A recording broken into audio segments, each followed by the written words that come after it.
ఇందులో హయ్యెస్ట్ మాల సామాజిక వర్గం సంపాదించుకుంది, అవును. ఉద్యోగాల్లో కానీ చదువుల్లో కానీ. ఇప్పుడు ఏబిసిడి పెట్టినప్పుడు దీంట్లో పర్సంటేజ్ లెక్కేస్తారు జనాభా ప్రాతిపదికన. మాల్లో ఎంతమంది ఉంటే వాళ్ళ పర్సంటేజ్ ప్రకారం వాళ్ళకి, అంటే ఈ 10లోనే మాల్లో ఎక్కువ ఉన్నారనుకోండి వాళ్ళకి 5%, వాళ్ళు తక్కువ ఉన్నారనుకోండి మాదిగలకి 5%, ఇట్లా ఫిక్స్ చేస్తారు. అప్పుడు ఆ వచ్చే దాంట్లో వీళ్ళకి ఎక్కువ ప్రాధాన్యం వస్తుంది, మాదిగలకి ఎక్కువ ప్రాధాన్యత వస్తుంది. అదే మాలలు ఎక్కువ ఉంటే మాలలు, మాదిగలు ఎక్కువ ఉంటే మాదిగలు. అది క్లియర్ గా ఉండేటటువంటి సిస్టమ్.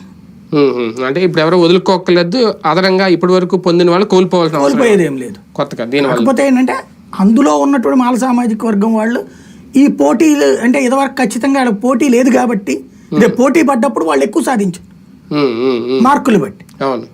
ఇప్పుడు ఓసీలు ఎట్లా ఫీల్ అవుతారో వాళ్ళు ఇప్పుడు ఎట్లా ఫీల్ అవ్వాలి.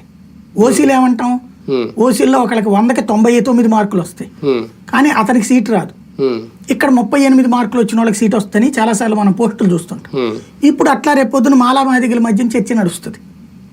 మాల సామాజిక వర్గంలో 90 మార్కులు వచ్చినోడికి రాలేదు, అదే సమయంలో మాదిగ సామాజిక వర్గంలో వచ్చేటప్పటికి 70 మార్కులు వచ్చిన వాళ్ళకి వచ్చింది అని.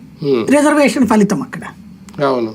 అది సహజంగా రేపొద్దున వాళ్ళల్లో వాళ్ళకి ఆ ఇష్యూస్ వస్తాయి కొన్ని. దేశవ్యాప్తంగా చూసుకుంటే బీజేపీకి ఒక అదనపు అడ్వాంటేజ్ ఈ వర్గీకరణ ఓటు బ్యాంక్ రూపంలో రేపొద్దున అది కనిపిస్తుంది. అది